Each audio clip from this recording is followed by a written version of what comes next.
MzMoneyWorks here. Today I want to talk about how we as parents should stop throwing our children to the wolves. And so how are we doing that? By not preparing them to handle finances properly. You know, when they're 18 years old, they go off to college, and then what happens when they go to college?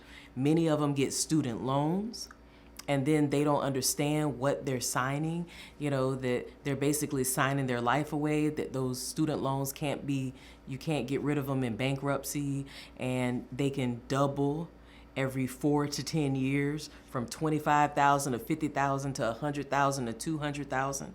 Another thing that happens when they go off to college is the credit card companies are on campus and they're offering them a free slice of pizza, or do you want a keychain, son? And the kids are signing up for credit cards and they're getting all these inquiries on their credit. And as you know, each inquiry ruins their credit. It reduces their credit score.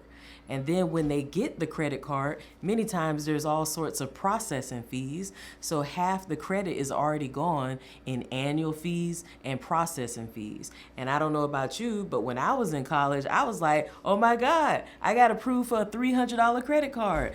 $150 processing fee, I had another $150 that I could charge. So I thought that was free money. And I paid it when I had it. So that means I wasn't paying on time. So we have to teach our children better. And when I got out of college, I'll never forget, right before I graduated from college, I was interning at a newspaper in Memphis, Tennessee. And I asked the business editor, hey, what should I be doing with my money? I was 20 going on 21 years old. And he said, I wish I was thinking like you when I was your age. But he didn't really give me any advice. He told me to read like Money magazine. So therefore, I didn't really know what to do with my money. So when I got my first job as a journalist, working for a newspaper in Tallahassee out of college, I fully furnished my apartment. And that was about almost $2,000, but they said no payments, no interest for 3 years. So I'm like, oh, okay, I don't have to make any payments for 3 years. And my mother was like, child, she used to love calling me child, my 20s and throughout my 30s. Child, you should be making payments. And I'm like, what does she know? She never dealt with credit. You know, you think your parents don't know anything until you are a parent, right? So yeah, so I fully furnished my apartment and made no payments for 3 years. So what happened 3 years later? So 3 years later, you know, they wanted me to start paying. I should have been paying the whole time. But because I wasn't making any payments and the balance was not paid off by the 3 years, I ended up owing over $4,000.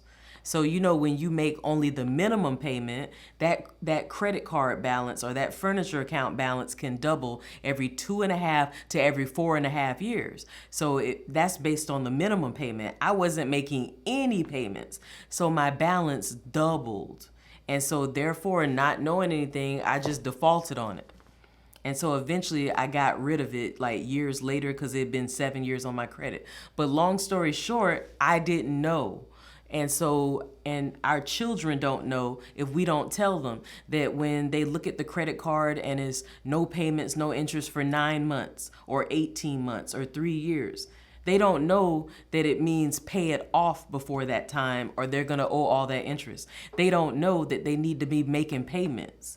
No payments, no interest, it doesn't mean don't make any payments. You should still be making at least the minimum payment that whole entire time. Make the payment every single month. So parents, we've got to do better. That's why I teach in the schools. Usually once a week, I go into a local high school for a couple of hours and I teach a group of teenagers the things that you don't do with your money and what you should do with your money. Things like having excellent credit, paying on time every month, paying it off before the 9 months or the 18 months. Talking to them about paying themselves first. That's another thing we need to teach them. We need to teach them how to save money and not just after they spend, save the pennies and the dollar left over in change. Wasn't that what you were taught? What are you going to buy when you get your allowance, when you get your Christmas money? Make sure to save the change in your piggy bank. No, we've got to do better. We've got to teach our children to pay themselves first because we don't work just to give our money to restaurants and stores. We should save money for ourselves. So get in the habit yourself and teach your children. So my sons Whenever they get paid, they save at least 20%. And that's how they pay themselves first. So they always have money. They have their emergency fund because I taught them what I wasn't taught. I mean, I was an award-winning journalist, but I was check the check. Me and my ex were writing checks to each other to float money for gas and food in between paydays. Then a year and a half into doing that, someone, a bank officer, tapped me on the shoulder and said, "Come with me." And I'm like, "Okay."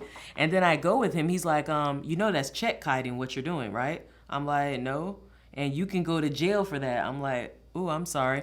See, home economics in high school, they taught us how to write a check. I don't know if I missed that day, but they didn't teach us how to balance the checkbook, okay? So I was making mistakes with my checking account. And because I did not have any money saved, I also was going to cash advances when I was short like $100 or $200. And that's a vicious cycle because you end up having an interest rate that is over 100%. So it's like very hard to get out of cash advances. Thank God for my grandfather, for giving me the money to get out of those cash advances. So, but we've got to teach our children, pay yourself first, stay away from cash advances. Credit cards are not free money. You want to pay it off before the promotion ends, make payments every month, stay away from student loans. If you must get student loans, limit your student loans. Don't defer your student loans, make your payments. So these are things that our children need to know, because if not, people that know more than them are going to take advantage of them. Like I said, with the credit cards and with the student loans, and then they won't have that emergency fund. So parents, let's do a better job of having a financial foundation for our children. I highly recommend our best-selling book, How Money Works. That's from my firm. And so let me know if you would like a free copy of our best-selling book. Also, I teach classes in the community, and I also teach classes on Zoom. So that means I teach classes all over the world, right? Because on Zoom, anyone can tune in from all over the world. And I actually have an upcoming class at the end of July where I'm teaching a 3-class series called Next Generation Financial Series. So contact me if you would like your teen or young adult, or even yourself, if you would like to participate in that Zoom, or come meet me in person. I'm located in Jacksonville, Florida. If you can't make it to Jacksonville, Florida, Duval, then you could just register for the Zoom. So reach out to me via email at tanisha@wealthwave.com so that I can send you the different links to register for free for my 3 classes. Did you hear that? Free. I'm not charging for these classes, okay? So let's do a better job, and I look forward to hearing from you.